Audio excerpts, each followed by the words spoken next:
I have found it to be the most transformative mindset that I've ever come across and that I've ever implemented into my life.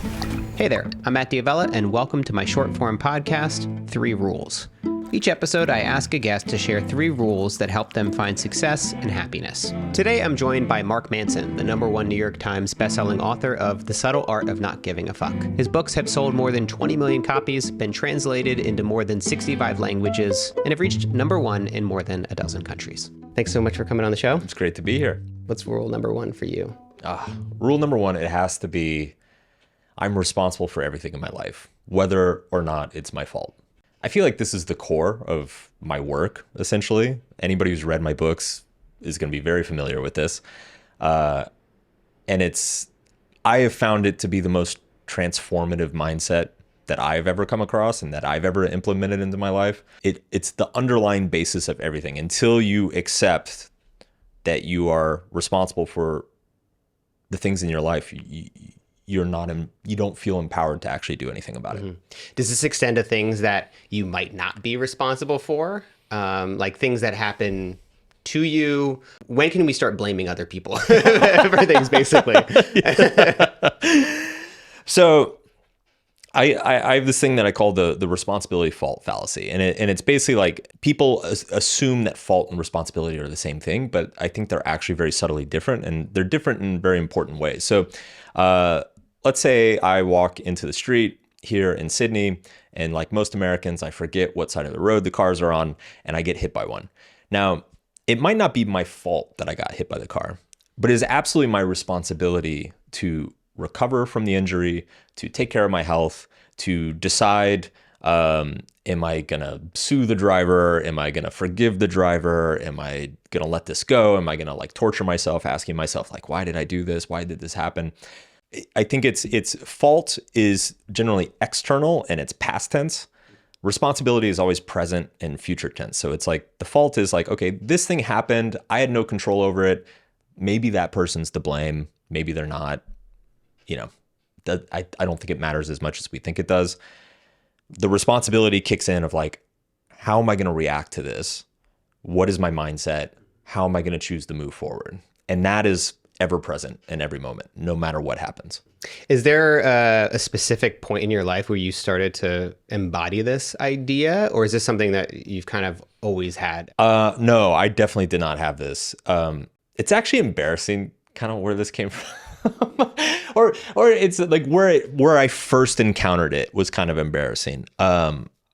Like a lot of teenagers, I was a stoner as a teenager, very lazy and very like whiny and blamed everybody else for my problems. And the first place I actually came across this was Ayn Rand.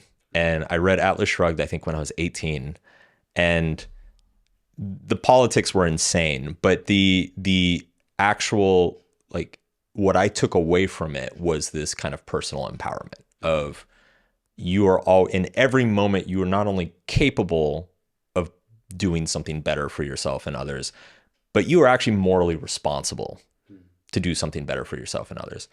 And that just hit me like getting struck by lightning. And it kind of like woke me up, I think, from just, again, being a stoner who blamed the world for his problems. And that was kind of like the first domino, I think, that started knocking the other ones over. What would you say to people who do blame society, systemic injustices for their current circumstances? Right. They might be right. You might be oppressed. You might be a victim of something, but you're still responsible for how you respond to that. You're still responsible for taking care of yourself, taking care of others, being the best person you can be, improving yourself, and handling those injustices in a way that's healthy and helpful. If somebody wants to start taking responsibility today, what advice would you give them? The advice I would give is try to, whatever you're struggling with, whatever you're suffering through, like really try to sit down, and maybe journaling is helpful for this, but like really try to sit down and find the things that you are in control of. Like really map out like, okay, these are the things I don't control, and these are the things that I do control, and take responsibility for the things that you do control, and then like plan on how you can do them better. What's your second rule? My second rule is this might be more of a principle. I don't know. You don't seem like you're going to nitpick it, but there's no such thing as a good or bad emotion. There's only good and bad reactions to emotions. So a lot of people, one of the most common questions I get is people who come to me and they're like, I feel anxious all the time. How do I stop? Or I feel shame. I don't want to feel shame. Or I feel guilty. What's wrong with me? And we have a tendency to make moral judgments on our emotions. We tend to have these kind of strange standards of like, I should never be anxious. I should always be confident. I should never feel ashamed of myself. I shouldn't feel guilty when something bad happens. And I think it's really important to accept our emotions. I think kind of like the root of most mental health is just being at peace with whatever we experience in the moment, not judging it, because when you judge it, you make it worse, right? It's like anxiety sucks in and of itself, but like when you start judging yourself for feeling anxious, you're just multiplying how much it sucks. And it's completely counterproductive. Like you gain nothing from it. You're just flogging yourself for some reason. And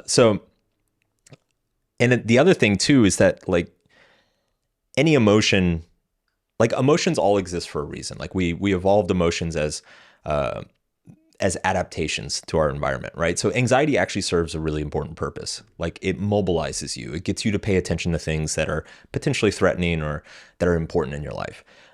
Guilt is important because it teaches you not to do stupid shit again, right? So it's when you stop judging the negative emotion, then you are actually able to leverage the benefits of it to actually, channel it in a more productive direction. It's very easy to start to spiral when you're really in a funk. Like if you're feeling that period of depression, Dr. Claire Weeks, an Australian psychologist, she wrote this book called Hope and Help for the Nerves, which has helped me a lot. Where she talks about the second fear, which is where like you have anxiety, you have fear, you have a phobia, and then it is the anxiety after that that compounds it and makes it so much worse and makes it a unique experience to you compared to how other people typically experience anxiety. Her recommendation is to like you said, accept it, right? Just like sit and feel those emotions. Where does that go? Like how do we eventually overcome these anxieties and fears? And I guess to your point, is it something that we try to overcome, or do we just accept them for what they are? I don't like the word overcome for negative emotions. I mean, all this other stuff aside, right? Like if you just remove, your life experiences, some people are just very genetically predisposed to be a very anxious person. Some people are genetically predisposed to be an angry person, right? It's like we all have an emotion somewhere that we struggle with that like keeps creeping up and biting us in the ass. And I think it's something that we just kind of have to accept the same way that, you accept that like, I'm not genetically predisposed to be athletic in any way, shape, or form. And like, I accepted that a long time ago. I don't beat myself. I'm like, wow, Mark, you're so slow and weak. Like, what the fuck is wrong with you? At some point, I'm just like, no, this is just who I am, right? And I'm like gifted in some areas of my life, and I'm like not gifted in others. And I think the same is true with a lot of our mental health. Some of us there are certain mental or psychological aspects that like come easily to us. And the same way we don't ask like, oh, why do I handle these situations so well? I don't think we should question or judge ourselves for like not being able to handle others so well. Like we all have weak points, and there's nothing wrong with that. There's nothing abnormal about it. The other thing I would say is that this is where just kind of open public discussion of stuff becomes really important, because I think what tends to happen, especially like when you get really deep into that shit spiral that you were just describing, I think one of the key characteristics of those moments is that you just feel so alone. You're like, this is so awful. Nobody understands what I'm going through right now. I've never heard of anybody who's had this issue. I've never talked to anybody who's been in this place. What's wrong with me, right? And the truth is that there's tons of people who have gone through it. And I think this is where, like, if things get really intense and dark, things like support groups are really important. Finding online communities is really important. I'm curious, you've written one of the most popular self-help books of all time. Yeah. People must look at you and say, well, he never has a bad day, or he never has dark periods of depression or anxiety. Sure.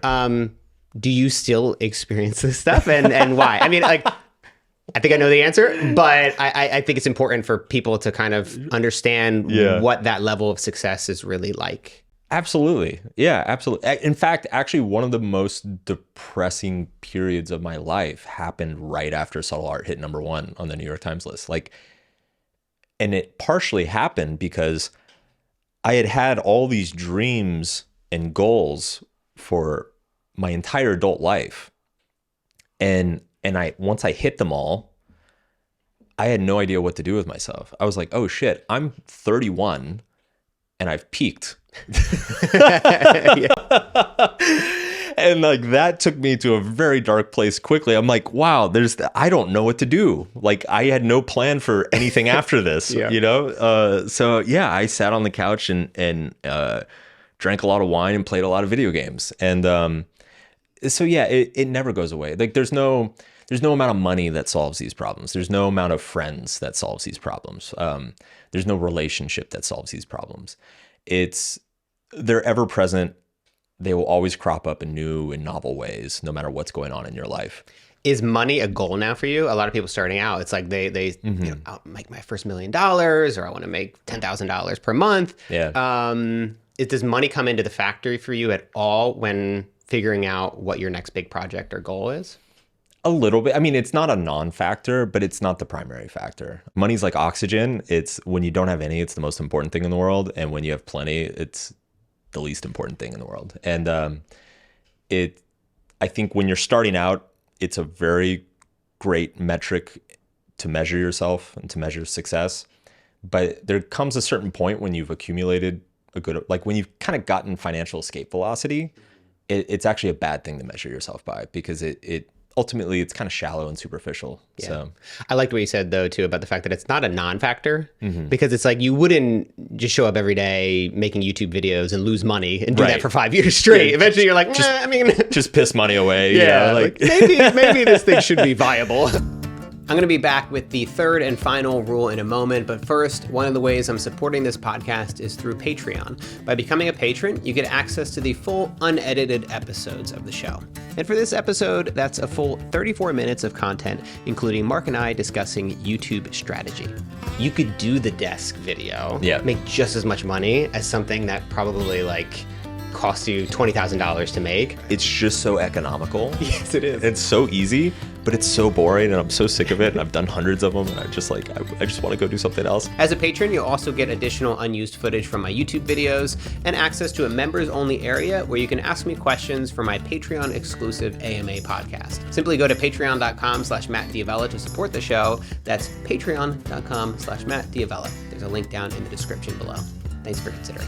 What's your third rule for success or happiness? Third rule also might not be a rule. It's like a principle. I'm sorry. I'm coming with 3 principles. You fucked up the whole show. I'm sorry. I ruined your show. Yeah.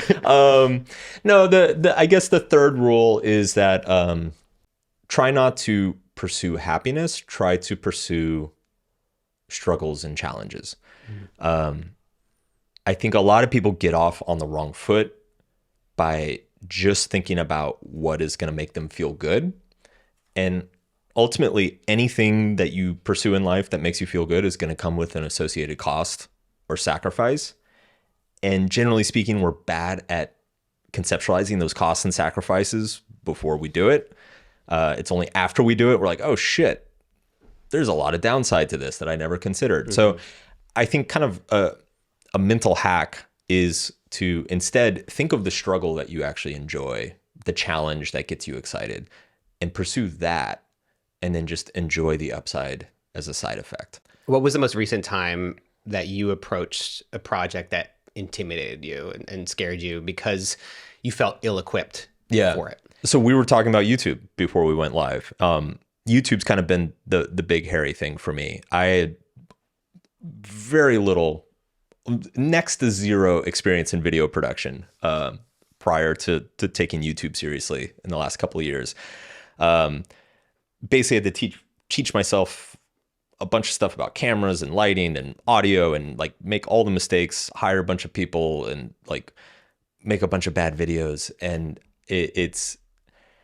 but it's funny because when I made the decision to go hard into YouTube, it was probably the first time that I very consciously, like, a big reason I chose it was because I knew I was going to be bad at it. I found that after writing a bunch of successful books and doing all these book tours and stuff, like, I actually, the pressure of kind of being at the top of an industry, like it was like wearing on me quite a bit. And I actually missed the freedom to just be bad at something. I missed the freedom of no expectation. And I started asking myself, like, what's an area of my career that I can go into that people are going to kind of have no expectation for me to be good at? And I can enjoy that learning curve again, enjoy making the mistakes where there's low stakes and like nobody's, you know, if a shot's overexposed, nobody's gonna be like, wow, how'd Mark fuck that one up? You know, it's like, well, he's an author, of course he's gonna overexpose his shot. And so I've really been enjoying that. But yeah, there have been moments. I mean, I'm sure you've been through this many times too. Like, you put months of effort into a video and it's just bad. And you're just frantically changing the title and thumbnail, and you're like, oh, yeah, just bombing horribly. And there's just all these things wrong with it.